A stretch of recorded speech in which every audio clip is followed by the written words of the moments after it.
commence, on s'excuse pour ces retards. On fait des petits soucis, maintenant ça va. Donc on va commencer notre public. Un instant, on va lancer les liens.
Et on va commencer un instant. On va commencer l'enregistrement.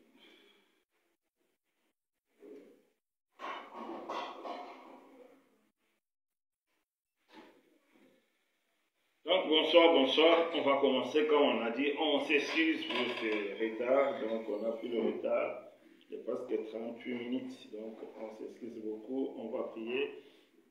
Éternel Dieu des armées, merci pour ta grâce, merci pour tes bienfaits, parce que à travers ce moment, nous voulons vraiment, ô Dieu, que tu nous fasses du bien.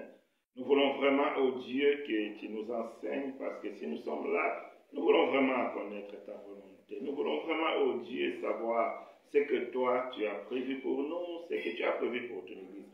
Merci d'enlever tout ce qui est la pensée humaine. Merci d'enlever, ô Dieu, tout ce que l'homme a préparé. Mais laisse vraiment la vie, rien que la vie. Sois béni, Seigneur, au nom puissant de Jésus-Christ. Amen. Amen. Que notre Dieu soit béni. Donc, c'est mardi, c'est le jour de notre étude biblique. Sans oublier, donc nous sommes toujours sur l'étude du livre du Corinthiens, deuxième livre aux Corinthiens. Le mardi passé, on avait vu avec le frère le chapitre 8 et aujourd'hui nous allons voir le chapitre 9. En réalité, le chapitre 9 n'est que la suite du chapitre 8. Donc c'est chapitre 9 que nous avons intitulé « La bonne manière de donner à Dieu ». Donc, la bonne manière de donner à Dieu. Parce qu'aujourd'hui, l'un des sujets qui complique beaucoup de chrétiens, ou l'un des sujets que beaucoup de chrétiens ne maîtrisent pas, c'est le fait de savoir donner à Dieu. Beaucoup de chrétiens ne savent pas comment donner à Dieu. Pourquoi? Parce que beaucoup de chrétiens ont du mal à faire la différence entre la foi et la loi. Beaucoup de chrétiens ont du mal à faire la différence entre Israël physique, qui était le peuple de Dieu dans le désert avec la loi de Moïse, et Israël spirituel que nous sommes l'Église. Beaucoup n'arrivent pas à faire cette différence.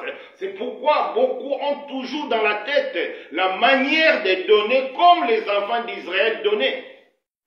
Parce qu'à l'époque de la loi, quand on donnait, Dieu bénissait. Alors beaucoup de chrétiens ont cet esprit-là, ont cette tendance-là, ont ça dans la tête. Je donne pour être béni. Je vais donner plus pour que Dieu me bénisse plus. C'est pourquoi beaucoup préfèrent la dîme, même si tu dis que non, la dîme n'est plus d'actualité, beaucoup n'acceptent pas. Pourquoi? Parce qu'ils ont en tête ces versets de Malachie. Quand vous donnez votre dîme, Dieu va ouvrir les écluses du ciel. Oui, mais ça c'était à l'époque de la loi. Ça c'était pour Israël physique qui était sous la loi. Nous sommes Israël spirituel, nous sommes sous la grâce. Notre bénédiction ne dépend plus de ce que je donne ou bien de ce que je ne donne pas, mais notre bénédiction dépend de la foi en Jésus. C'est Jésus qui est notre bénédiction, parce que nous sommes l'épouse du Seigneur. Une bonne épouse, sa richesse, c'est son mari. Donc notre richesse, c'est le Seigneur Jésus. Alors, beaucoup de chrétiens ont encore cette confusion. Ils ne savent pas vraiment comment donner à Dieu. Parce que dans leur tête, ils ont cette confusion. Dans leur tête, ils ont toujours cette manière ancienne de l'Israël physique. C'est-à-dire, je donne, Dieu me bénit. Je donne plus, je vais recevoir plus. C'est-à-dire, on a en tête l'idée de s'enrichir par le fait de donner à Dieu. Non, ça c'est une erreur. Les chrétiens ne doivent plus avoir ça en tête. Donc, aujourd'hui, nous allons voir, à la lumière de la parole de Dieu, à travers le chapitre 9 de 2 Corinthiens, nous allons voir quelle est la bonne manière de donner à Dieu. C'est très important, mais bien aimé dans le Seigneur. Parce que, avec cette manière-là que je donne à Dieu pour être béni, je donne à Dieu pour être riche, et nous voyons les dégâts que cela cause. Beaucoup de chrétiens donnent aux hommes de Dieu. Je donne à l'homme de Dieu pour que je sois béni. Je contribue seulement à la construction du temple, c'est-à-dire on donne beaucoup aux hommes de Dieu. Résultat, les hommes de Dieu deviennent de plus en plus riches et les fidèles pauvres. Or, ça, ce n'est pas dans la volonté de Dieu que dans une assemblée, qu'il y ait quelqu'un qui devient plus riche que les autres. Non, ce n'est pas dans la volonté de Dieu. La volonté de Dieu est dans la Bible. On voit dans la première église, qu'est-ce que la Bible nous dit? Il n'y avait pas des indigents, il n'y avait pas de pauvres. C'est-à-dire, l'argent qui entrait dans l'assemblée, c'était pour la distribution, c'était pour les besoins de tous. Ça, c'est la volonté de Dieu. On peut voir ça dans le livre des Actes des Apôtres, la volonté de Dieu. Prenons nos Bibles, livre des Actes des Apôtres, chapitre 4, Actes des Apôtres, chapitre 4, on va le voir, Actes des Apôtres, chapitre 4, verset 34, qu'est-ce que la Bible nous dit? Car il n'y avait parmi eux aucun indigent. Tous ceux qui possédaient des champs ou des maisons le vendaient, apportaient les prix de ce qu'ils avaient vendu et le déposaient aux pieds des apôtres. Et on faisait des distributions à chacun selon qu'il en avait besoin. Ça, c'était la première église. C'est le modèle que toute assemblée doit suivre. Dans cette assemblée, les gens ne devenaient pas riches parce que les autres contribuaient beaucoup. Aujourd'hui, nous voyons dans nos assemblées, le pasteur devient de plus en plus riche. Ça, ce n'est pas la volonté de Dieu. La volonté de Dieu, ce n'est pas que son œuvre puisse enrichir les autres. Non. La volonté de Dieu est que tous ses enfants puissent vivre d'une manière correcte, à l'aise, aux yeux de tous. C'est pourquoi aujourd'hui, à travers ces partages ou bien cette étude biblique, Dieu va nous montrer quelle est la bonne manière de donner. C'est-à-dire, comment nous allons donner à Dieu pour que nous soyons agréables à Dieu. C'est très important. Donc, c'est vraiment un point très, très capital.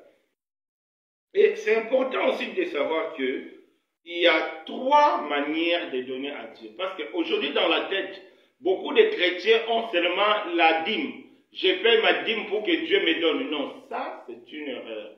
Dans les Écritures, dans l'Église du Seigneur, on ne voit pas cette pratique-là. On donne la dîme pour être béni. Non, ça, c'est dans nos assemblées qu'on voit ça. Mais ce n'est pas dans la Bible. Dans la Bible, ça n'existe pas. Aucune assemblée dans la Bible a utilisé cette méthode-là, donner la dîme pour être béni, non. Mais en regardant la parole de Dieu, nous voyons trois manières que Dieu nous donne pour qu'on puisse lui donner quelque chose. La première manière, comment on donne à Dieu, la première manière, on donne à Dieu à travers sa famille. La Bible dit, tout chrétien doit prendre soin de sa famille. Quand tu prends soin de ta famille correctement, c'est une manière de donner à Dieu. C'est un élément très important. On peut prendre nos Bibles. 1 Timothée 5, verset 8. 1 Timothée 5, verset 8. 1 Timothée 5, verset 8. 1 Timothée 5, verset 8. On va lire la parole du Seigneur.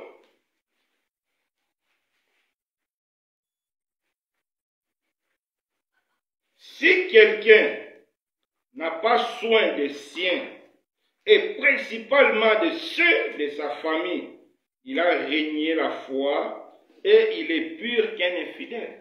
Est-ce que vous avez compris ça, veut dire? Donc, si quelqu'un ne prend pas soin de sa famille, il est pire qu'un infidèle. Il est plus mauvais qu'un infidèle. chrétien doit prendre soin de sa famille. Le fait de prendre soin de sa famille, la Bible dit, tu seras agréable à Dieu. Donc, c'est la manière de donner à Dieu. La première manière de donner à Dieu, c'est de prendre soin de sa famille. Je connais une histoire d'un frère qui m'avait dit que chez eux, les grands-mères, même si on a réservé la nourriture pour eux, donc ses petits-fils, si un frère vient, il prend la nourriture, il donne au frère et il préfère que ses petits-fils restent sans la nourriture. Ah non, ça, ce n'est pas la bonne manière de donner à Dieu. Non. La Bible dit, nous devons prendre soin de quoi? Soin de notre famille. C'est très capital. Donc, chaque chrétien doit prendre soin de sa famille. C'est très important. La Bible est partie encore plus loin. C'est-à-dire, le petit-enfant doit prendre soin de leurs grands-mères. Les enfants doivent prendre soin de leurs parents. Un chrétien qui a son père, sa mère, qui ne prend pas soin d'eux, c'est que ton argent ne sera pas agréable à Dieu. C'est ce que la Bible nous recommande. Donc, la première manière de donner à Dieu, c'est quoi? C'est de prendre soin de sa famille, sa propre famille. Donc, un chrétien marié doit prendre soin de sa femme, de ses enfants, de ses frères, de ses sœurs, de son père, de sa mère et de la famille d'une manière générale. C'est très important. En prenant soin de notre famille, c'est aussi une manière d'être agréable à Dieu. Comme les Écritures nous enseignent, c'est très important. Et la deuxième manière de donner à Dieu, c'est d'aider les frères et sœurs dans l'assemblée. Ça, c'est important. Un chrétien qui, dans l'assemblée, il voit les frères, il voit les sœurs, qui sont dans les difficultés, qui sont dans les soucis, au lieu de les aider, il ne veut pas les aider. Il refuse de les aider. Dieu ne sera pas content de toi. Dieu ne sera pas d'accord. Nous devons aider nos frères et sœurs dans l'assemblée. Le fait d'aider les sœurs, les frères dans l'assemblée, c'est une manière de donner à Dieu. C'est ça, ce que la Bible nous conseille. On peut prendre un passage, 1 Timothée 6. Si on prend 1 Timothée 6, verset 18, écoutons ce que la Bible nous dit.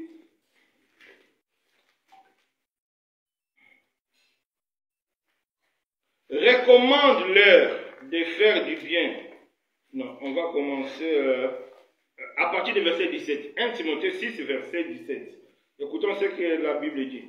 Recommande aux riches du siècle présent de ne pas être orgueilleux, de ne pas mettre leurs espérances dans les richesses incertaines, mais de la mettre en Dieu, qui nous donne avec abondance toutes choses, pour que nous en jouissions. Recommande-leur de faire du bien, d'être riches en bonnes œuvres, d'avoir la libéralité et de la générosité.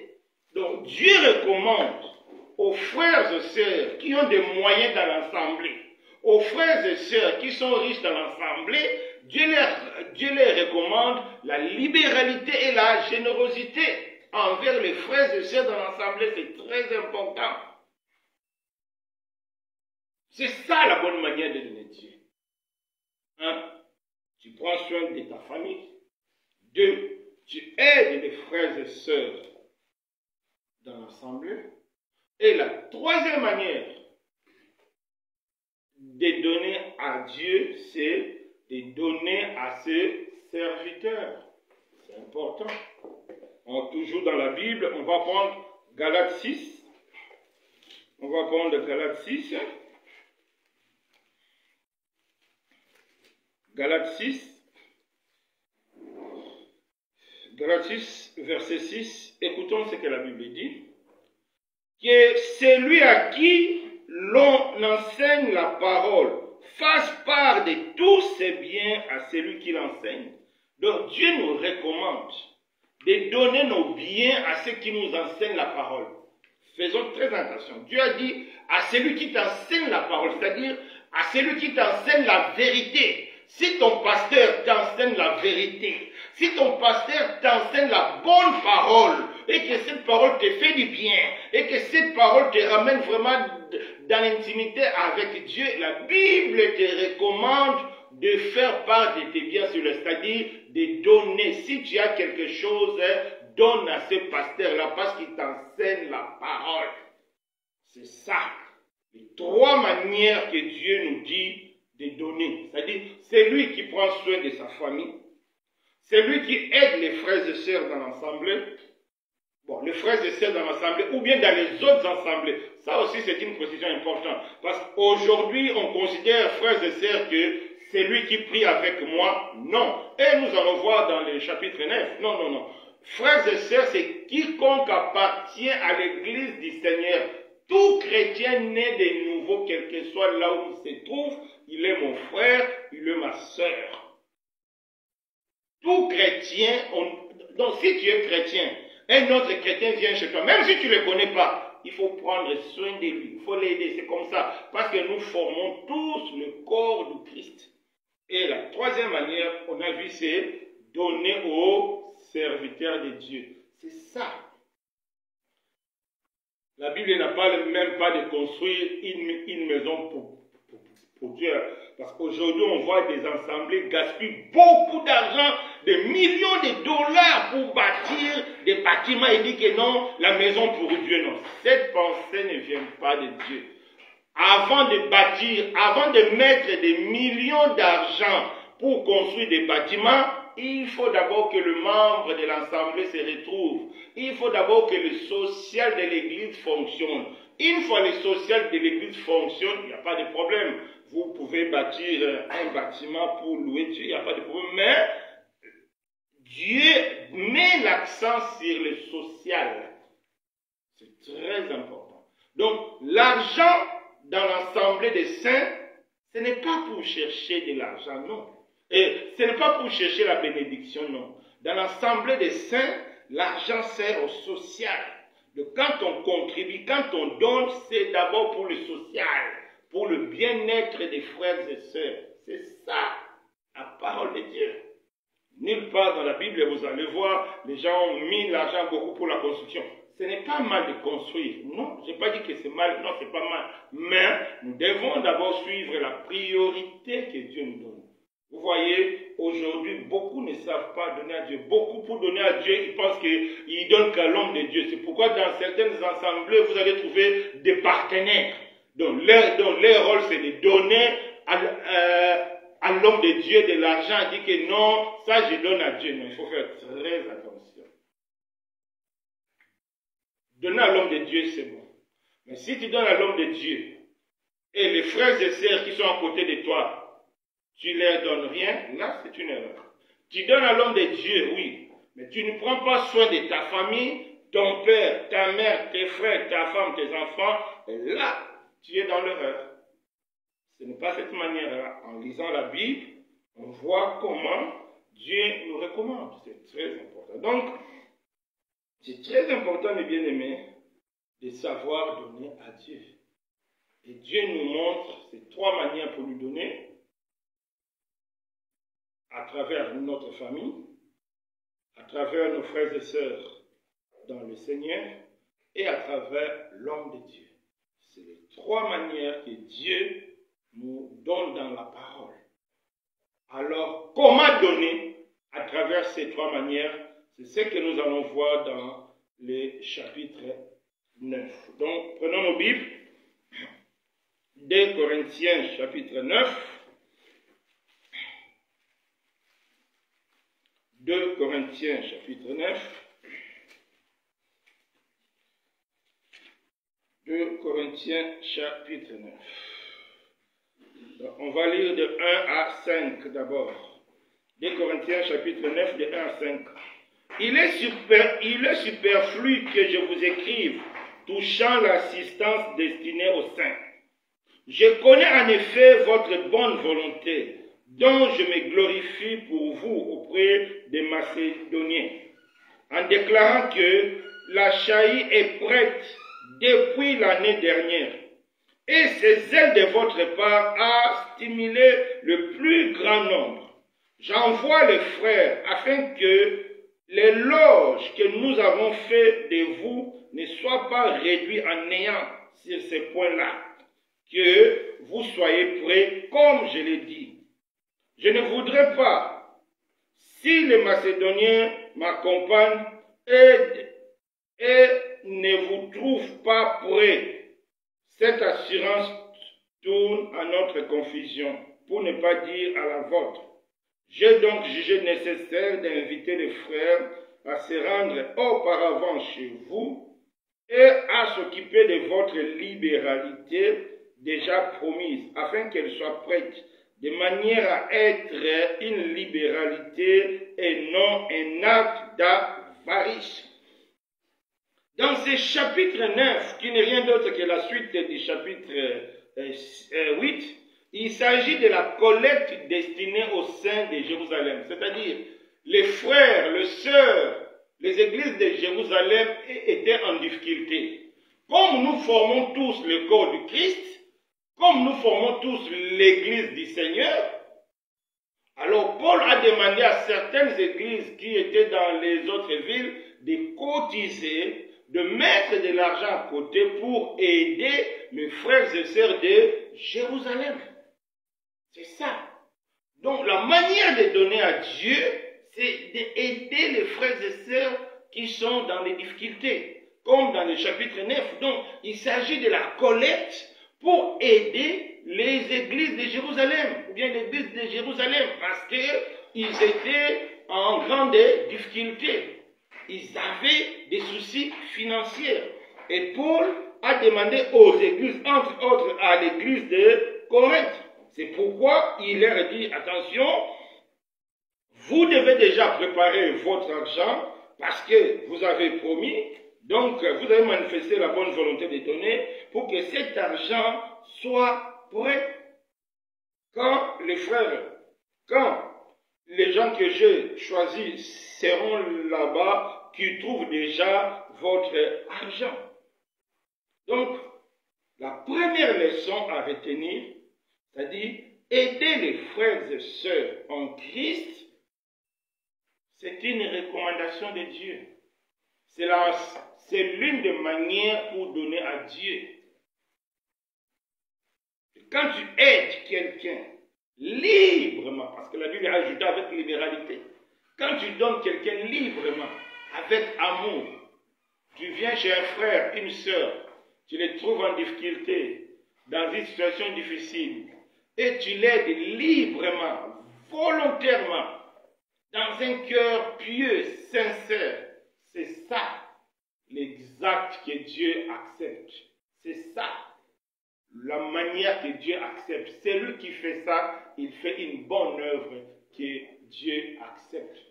C'est pourquoi Dieu a dit dans le livre des Hébreux 13, verset 16, de tels sacrifices que Dieu prend plaisir, la libéralité et la bienfaisance. Quand on donne librement, quand tu écoutes les frères et sœurs qui sont dans les difficultés, on donne, c'est important. Donc, quiconque est né de nouveau est ton frère et ta sœur. Même si vous ne fréquentez pas la même assemblée, mais vous êtes tous membres du corps de Christ. Les chrétiens du Congo sont nos frères. Les chrétiens du Maroc, de l'Europe, des États-Unis, nous sommes tous des frères. Donc c'est aussi important de prier pour eux. Quand on attend qu'aux États-Unis ou bien dans tel pays, il y a des inondations, il y a des guerres, ça doit nous toucher. Nous devons aussi prier pour eux. C'est ça, ce que Dieu nous demande. En faisant cela, nous donnons à Dieu. Et Dieu va prendre plaisir de nous. C'est très important. Et la deuxième leçon à retenir, nous devons respecter nos engagements parce que l'église de Corinthe, comme Paul a dit, l'église de Corinthe avait promis. Et quand on promet, nous devons respecter. Quand on montre la bonne volonté, nous devons respecter. Donc, si tu vois que tu n'as rien, il ne faut pas promettre. Certains frères et sœurs, des fois, ils promettent seulement par galerie. Il sait qu'il n'a rien, mais seulement pour donner une bonne figure. Il dit que non, moi aussi je vais contribuer, moi je vais te donner, ce n'est pas grave frère, le mois prochain je vais trouver quelque chose. Tout en sachant que le mois prochain il n'aura rien. Mais il veut seulement promettre pour faire une bonne figure. Là, Dieu n'est pas d'accord. Quand tu promets, avant de promettre, il faut être sûr que tu as le moyen. La bonne volonté ne consiste pas à dire non. La bonne volonté consiste à faire, à promettre ce que tu es capable de le faire. C'est ce que Dieu nous a enseigné mardi passé. On peut revoir ça. 2 Corinthiens chapitre 8, verset 12. La bonne volonté, quand elle existe, elle est agréable en raison de ce qu'elle peut avoir à sa disposition, non de ce qu'elle n'a pas. Donc, la bonne volonté consiste de ce qu'on a. Je sais que le mois prochain, j'aurai quelque chose, je peux promettre. Mais si tu n'as rien, ne promets rien. Ce n'est pas bon. C'est la désobéissance. C'est un péché de promettre quelque chose dont tu es sûr que tu ne vas pas le réaliser. C'est important. Ça, c'est la deuxième leçon qu'on peut tirer. Et la troisième leçon, toujours du verset 1 à 5, Paul nous parle de la libéralité. Donc, il faut donner librement. Qu'est-ce que la Bible dit? J'ai donc jugé nécessaire d'inviter les frères à se rendre auparavant chez vous, à s'occuper de votre libéralité déjà promise. Donc, un chrétien donne librement. Donc, la libéralité, c'est ça, ce que Dieu nous demande. Donc, c'est-à-dire, quand tu donnes, il faut donner librement. Il faut donner par amour.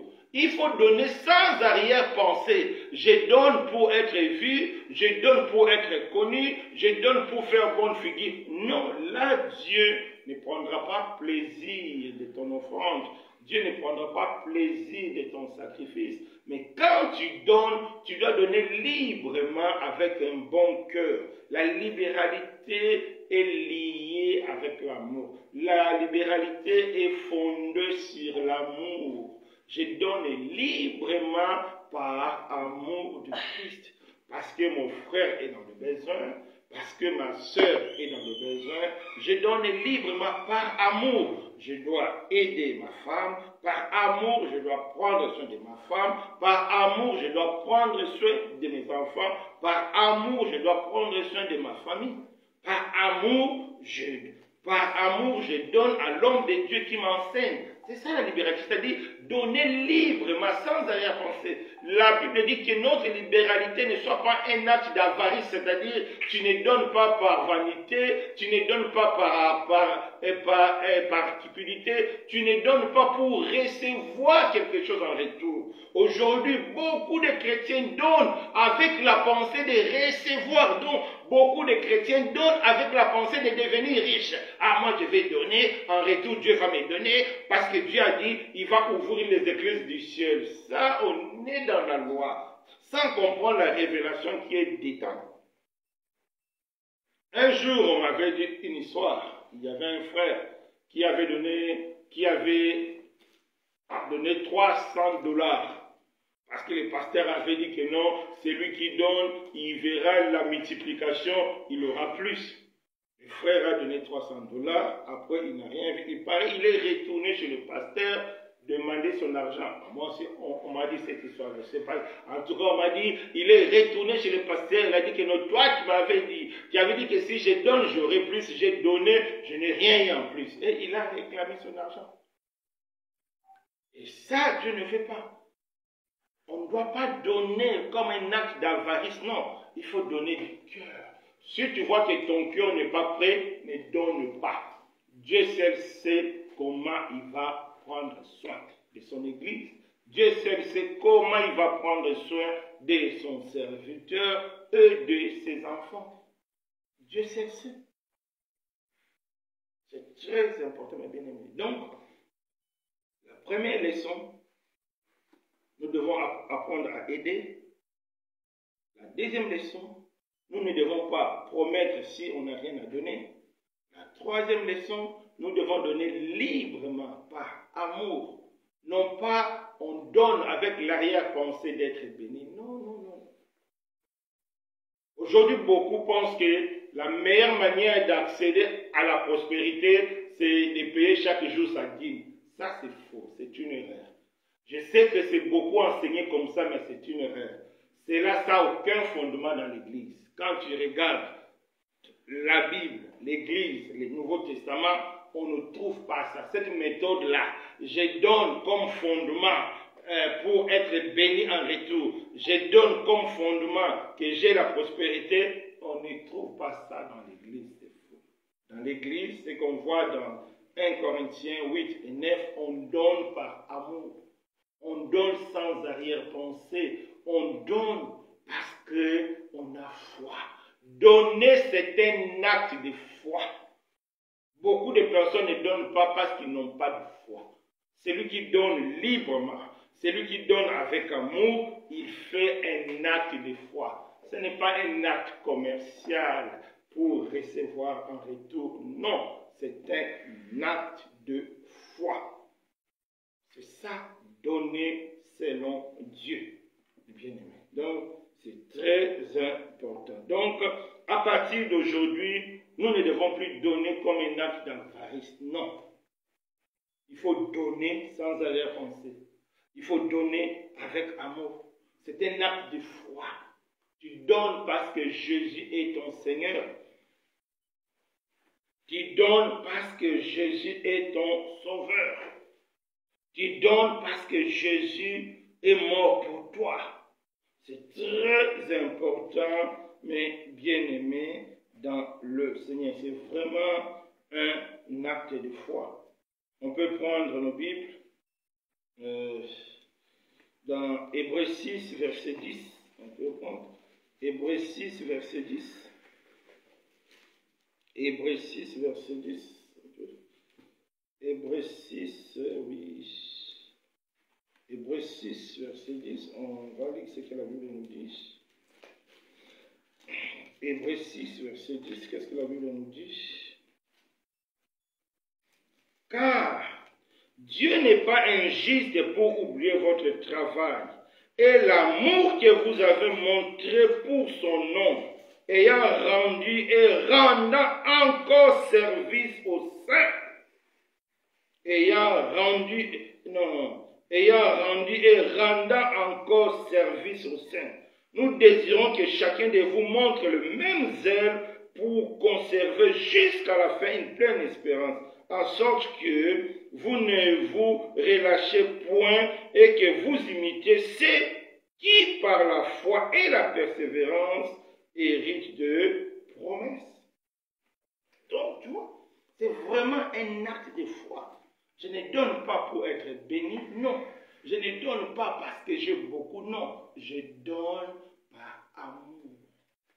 Quand tu donnes par amour, c'est là que Dieu prend plaisir. C'est là la manière de donner à Dieu. Libéralité, librement. C'est-à-dire, quand tu as ton argent, toi-même tu décides ce que tu vas donner. Pas de menace. Quand tu es quelque part, on te menace. Si vous ne donnez pas, Dieu va vous punir. Si vous ne donnez pas, vous êtes des voleurs. Vous volez Dieu. Ah, ne donne pas. Ne donne pas. Ne donne pas. Ne donne pas. Quand j'étais parti au Congo, j'étais dans une assemblée. Au Congo, là, c'est un peu bizarre. C'est-à-dire, il y avait des assemblées collées comme ça. L'autre, c'est-à-dire, donc des parcelles collées. Une assemblée ici et l'autre assemblée ici.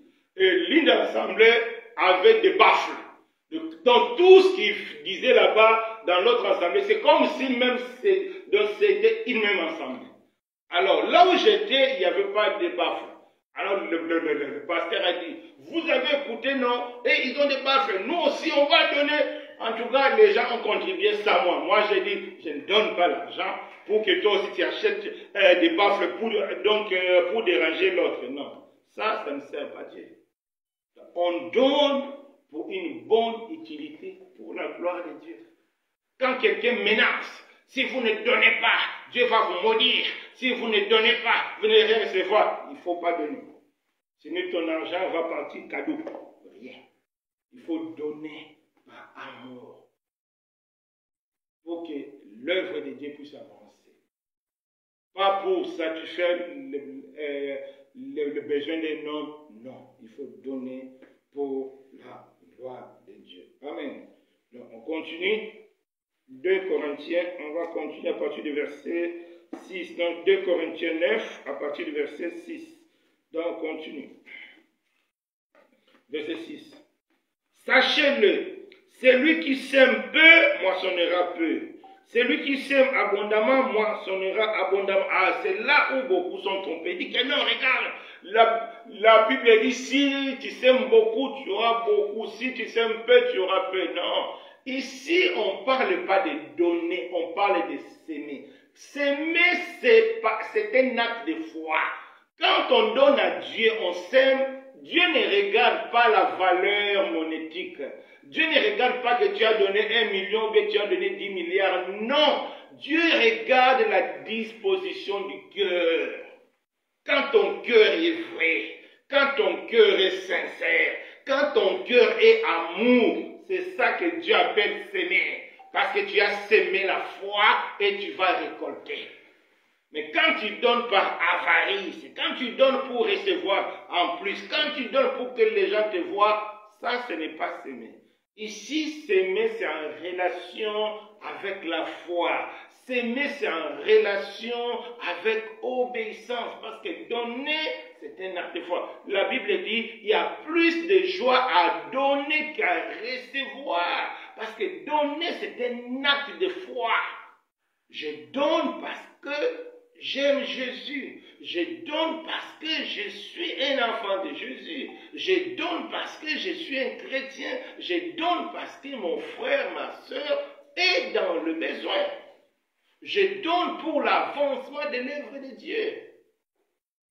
Et quand je donne d'un bon cœur, Dieu sait. Dieu récompense notre foi. Dieu ne récompense pas la valeur monétique de ce que nous avons donné, non. Mais Dieu récompense notre foi. Parce que Dieu voit l'acte, Dieu voit la foi. On se rappelle encore de la femme qui avait donné 4 pièces. Et les pharisiens qui avaient donné des milliers. Mais Dieu a regardé les 4 pièces. Pourquoi? Parce que la vieille dame, avait donné par la foi, avait donné avec un cœur disposé, avait donné avec un cœur agréable à Dieu. C'est ce que Dieu voit. Beaucoup se trompent. Tu pars voler l'argent, tu viens donner à l'homme de Dieu, tu penses que Dieu va te... Même si l'homme de Dieu a prononcé des paroles de bénédiction, Dieu n'accepte pas ça. Dieu voit le cœur. C'est très important. À partir d'aujourd'hui, nous devons apprendre à donner avec cœur. C'est-à-dire librement, la libéralité. Et Dieu nous montre quelles sont les conditions pour que notre acte soit vraiment libéral, soit vraiment une libéralité. On va continuer, verset 7. Que chacun donne comme il a résolu en son cœur, sans tristesse ni contrainte, car Dieu aime celui qui donne avec joie. Est-ce que vous avez écouté? Que chacun donne selon ce qu'il a résolu. Non pas selon ce qu'on a demandé, non pas selon le menace. Ah, vous volez Dieu. Si vous ne donnez pas, vous serez maudit. Non.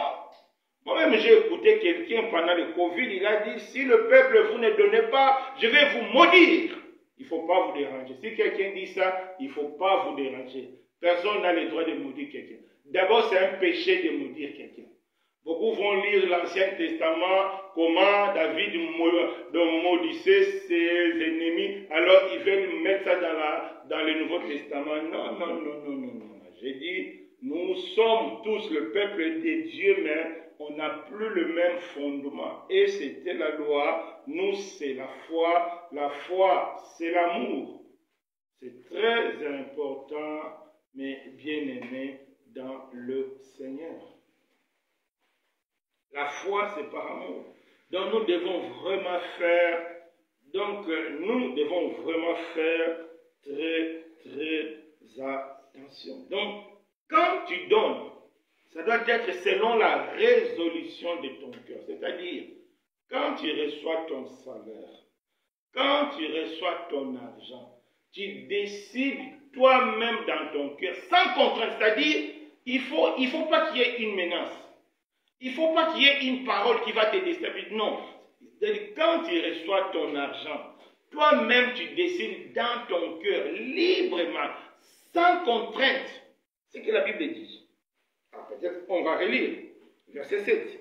Que chacun donne comme il a résolu dans son cœur. Sans qu'on ait tristesse. C'est-à-dire, il ne faut pas donner et puis tu regrettes. Beaucoup donnent. Le pasteur là a demandé beaucoup d'argent. Non. Quand tu donnes, d'abord, quand quelqu'un menace, donne sinon Dieu va te maudire, ne donne pas. Donne sinon tu n'auras rien, ne donne pas. La Bible dit, on doit donner que par la résolution du cœur. Il faut que toi-même, tu aies cette conviction, la résolution du cœur de donner. On voit que déjà avec ça, la dîme est écartée parce que la dîme c'est une loi, 10%. Avec ça, c'est déjà écarté. L'Église n'a plus à pratiquer la dîme, non. L'Église a pratiqué la libéralité parce que la libéralité, c'est un acte de foi. La libéralité, c'est un acte d'amour. La dîme, c'est un acte de loi. C'est une pratique de la loi. Que tu veuilles ou pas, tes 10% va aller à la caisse de l'Éternel. Ça, c'était la loi. C'était au temps de Moïse. Maintenant, nous sommes au temps de Jésus. Bien qu'eux aussi, ils étaient peuple de Dieu, peuple physique de Dieu, mais c'était sous la loi. Nous sommes peuple de Dieu, mais spirituel. L'Église du Seigneur, nous sommes fondés sous la grâce. Donc on vit par la foi. Et la loi de la foi, c'est l'amour. Comment les chrétiens manifestent la foi? Les chrétiens manifestent la foi par amour. Parce que j'aime ma soeur, je ne peux pas les laisser dormir dehors. Parce que j'aime ma soeur, je ne peux pas les laisser affamés. Parce que j'aime mon frère, je ne peux pas les laisser sans moyen. C'est ça. C'est-à-dire, on ne donne plus par la loi, non, on donne par amour. Mais comment expliquer quelqu'un qui se dit frère, tu es chez lui, il mange dans la cuisine, toi tu es dans la chambre. Il mange quand toi tu n'es pas. Non, ça ce n'est pas possible. Un chrétien ne doit pas faire ça. Parce que nous sommes sous la grâce. Et la grâce se manifeste par amour. Comment savoir que tu as la foi? C'est parce que je vis par amour. C'est ça. La différence entre la loi et la foi. La loi, je fais par obligation, avec crainte d'être puni. Parce qu'au temps des enfants d'Israël, si tu ne donnes pas, Dieu punit. Hein. Tu ne fais pas, Dieu frappe. Hein. Mais au temps de la grâce, ce n'est plus la pareil. Au temps de la grâce, je fais par amour. Je n'ai plus crainte de la punition parce que Jésus a payé pour moi. Je n'ai plus crainte de Dieu parce que Dieu est devenu mon Père. C'est pourquoi on donne par la foi. C'est l'amour qui compte. C'est ça la différence. Mais bien aimé dans le Seigneur. Donc, à partir d'aujourd'hui, dès qu'on reçoit notre argent, nous prions d'abord pour rendre grâce au Seigneur. Tu vas prendre la décision personnelle dans ton cœur en fonction de tes dépenses, en fonction de tout ce que tu vas faire. Tu prends la résolution. Ça, je vais donner à mon pasteur parce qu'il m'enseigne bien. Ça, je vois la sœur là, chaque dimanche, elle a la même jupe, chaque dimanche, elle a la même chaussure. C'est un peu déraillé. Peut-être elle n'a pas d'argent. Tu viens donner. Je vois le frère là, chaque dimanche, le même pantalon. Peut-être il n'a pas. Ou bien tu achètes un pantalon, tu viens donner. Ou bien tu donnes. C'est comme ça. C'est ça l'amour. le fait pour le bien. Amour veut dire faire du bien à l'autre. Parce que Dieu nous fait du bien. C'est très important. Écoutons ce que Paul a dit. C'est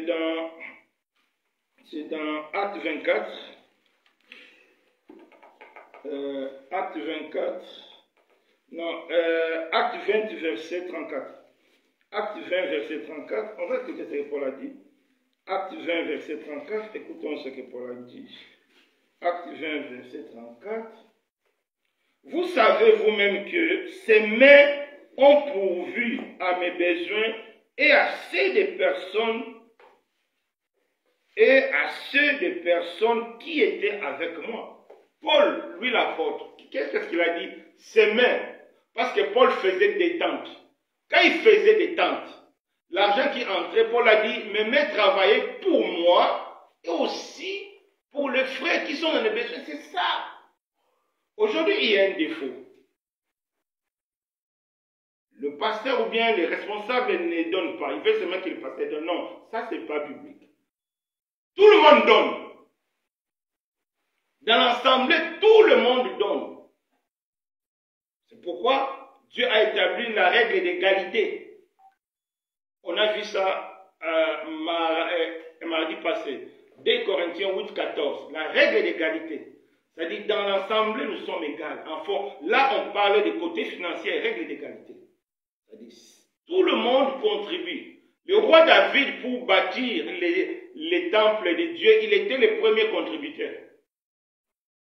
C'est lui-même qui a commencé d'abord par rassembler les biens pour bâtir. C'est lui qui était le roi. C'est lui qui était le conducteur. C'est lui qui était le premier à contribuer. Normalement, dans une assemblée, le pasteur doit être le premier à contribuer. Dans l'œuvre de Dieu, le pasteur doit être le premier à contribuer. Moi, je me rappelle quand on faisait nos commerces, on avait pris presque une grande partie de notre commerce, on avait indexé ça à l'œuvre de Dieu pour soutenir la mission. Oui, une grande partie. Quand on faisait nos prix, il y avait un pourcentage pour l'œuvre de Dieu. C'est ça. Le pasteur est le premier contributeur dans l'œuvre de Dieu s'il a des moyens. C'est ça, donner Dieu. Dans la Bible, il n'y a pas une personne qui donne, une personne qui reçoit. Non. La Bible dit qu'il y a plus de joie de donner qu'à recevoir. Quand tu ne fais que recevoir, il n'y a pas de joie. C'est très important. Que Dieu nous fasse grâce à comprendre certaines choses. C'est très, très important. Donc, Paul a dit, c'est même contribuer pour lui et pour Paul, c'est lui qui était apôtre. C'est par lui que Dieu a fondé la plupart des églises que nous voyons dans la Bible. C'est Paul qui était l'apôtre qui a fondé, mais c'est lui qui travaillait et aidait les autres. Un moment aussi, les églises ont contribué pour lui quand il n'avait plus la possibilité de travailler. Mais quand il avait la possibilité, il travaillait pour lui et pour lui. Donc, donner à Dieu, ça concerne tous les chrétiens. Ça concerne tout le monde qui a le moyen. Tout le monde qui considère que ce qu'il a vient de Dieu. Si tu considères que ce que toi tu as, ça vient de Dieu, Dieu t'invite à partir d'aujourd'hui à donner librement aux frères et sœurs qui sont dans le besoin, à donner librement à ses serviteurs et à prendre soin de ta famille. C'est très important, mes bien-aimés, dans le Seigneur. Donc, on continue. Donc, verset 8, 2 Corinthiens 9, verset 8, on va continuer, on va aller vite. Oui. Dieu qui vous comble de toutes ses grâces, afin que, possédant toujours en toutes choses de quoi satisfaire à tous vos besoins, vous ayez encore en abondance pour toute bonne œuvre, selon ce qui est écrit. Il a fait des largesses, il a donné aux indigents sa justice, qui, par notre moyen, fera offrir à Dieu des actions de grâce. Je ne sais pas si vous avez compris. La Bible nous dit, si nous donnons librement, Si notre cœur est bon, si nous donnons par la foi, Dieu va toujours nous bénir. Pourquoi Dieu va nous bénir?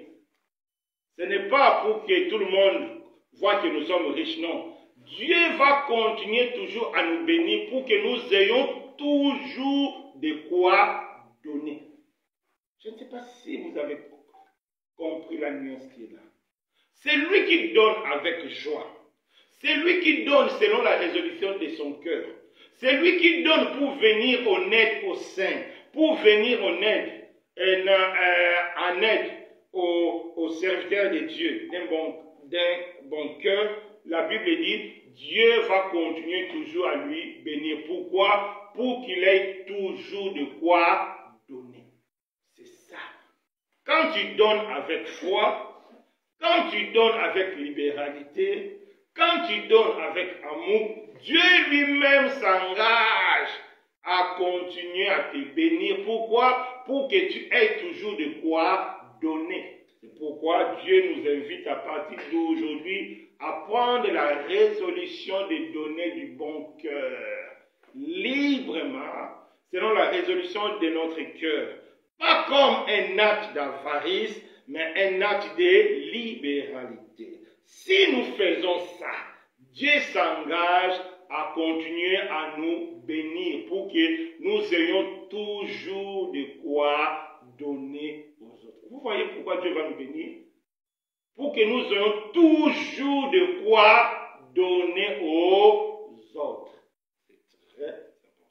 C'est ça, la bénédiction pour Dieu, c'est le fait que notre cœur soit disposé toujours à donner, à donner, à donner les autres.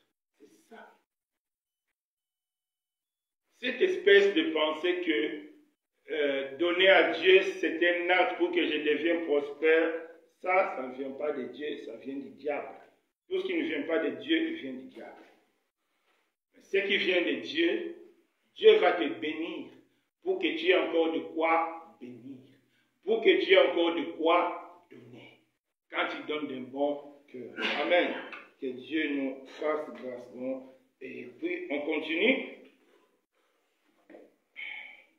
Car le secours de cette assistance, non seulement pourvoit aux besoins des saints, il est encore une source d'abondance et de nombreuses actions de grâce envers notre Dieu. En considérant de ce secours dont l'expérience, il glorifie Dieu à votre obéissance, dont dans la profession de l'évangile de Christ et de la libéralité de vos dons envers eux et envers tous. Il prie pour vous parce qu'il vous aime à cause de la grâce éminente que Dieu vous a fait. Grâce soit rendue à Dieu pour son don merveilleux. Amen. Je ne sais pas si vous avez compris ce que Dieu a dit. Dieu a dit ceci. Quand nous donnons librement, quand nous donnons pour aider les autres, pour aider les saints, c'est aussi un moyen de permettre aux autres de rendre d'action de grâce à Dieu. Donc par là, Dieu nous invite. Si quelqu'un t'a fait un don sincère, ne manque pas à fléchir les genoux pour glorifier Dieu. C'est très important. Si quelqu'un te bénit financièrement, quelqu'un te bénit matériellement, quelqu'un te rend un bon service, il faut fléchir les genoux pour rendre les actions de grâce. C'est ça. Nous devons apprendre à rendre, à prier Dieu, à glorifier Dieu pour l'obéissance de ses serviteurs. Priez aussi que Dieu puisse bénir encore. C'est très important. Cet aspect-là, beaucoup de chrétiens oublient. Dans votre ensemble, vous avez des frères ou des sœurs qui ont des entreprises. Mais il faut prier pour eux d'un bon cœur, pour que les entreprises marchent. Parce que s'ils sont des bonnes sœurs, des bons frères, si leur entreprise marche, ils vont vous bénir aussi. C'est ça, c'est-à-dire, c'est un cycle. Dieu te bénit pour que que tu bénis les autres. Quand l'autre est béni, il glorifie Dieu, Dieu te bénit encore. C'est comme ça. Dieu te bénit, tu bénis les autres, et l'autre va glorifier Dieu pour toi, Dieu va te bénir encore, et tu vas donner encore, il va glorifier. C'est comme ça que la première église fonctionnait, c'est pourquoi la Bible dit, il n'y avait pas de pauvres. Aujourd'hui, dans nos églises, il y a trop de pauvres, parce que nous ne pratiquons pas la libéralité. Les autres vont dire que non, parce que nous sommes plusieurs, c'est faux. La première église, ils étaient des milliers. Parce qu'à une journée, il y a eu 3000 conversions. Et les autres jours, ils étaient comment? Mais la Bible dit, il n'y avait pas de pauvres. Tout simplement parce que cette église-là savait donner à Dieu.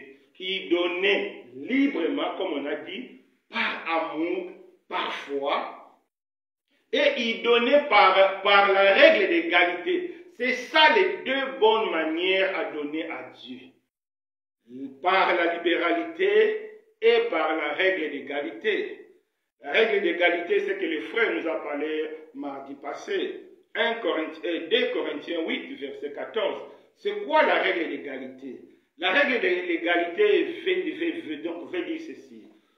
Tu as déjà 5 chaussures. Si tu vas acheter 6e, ça sera du superflu. Tu as déjà 5. L'argent de 6e là, tu donnes au frère ou à la sœur qui n'a pas.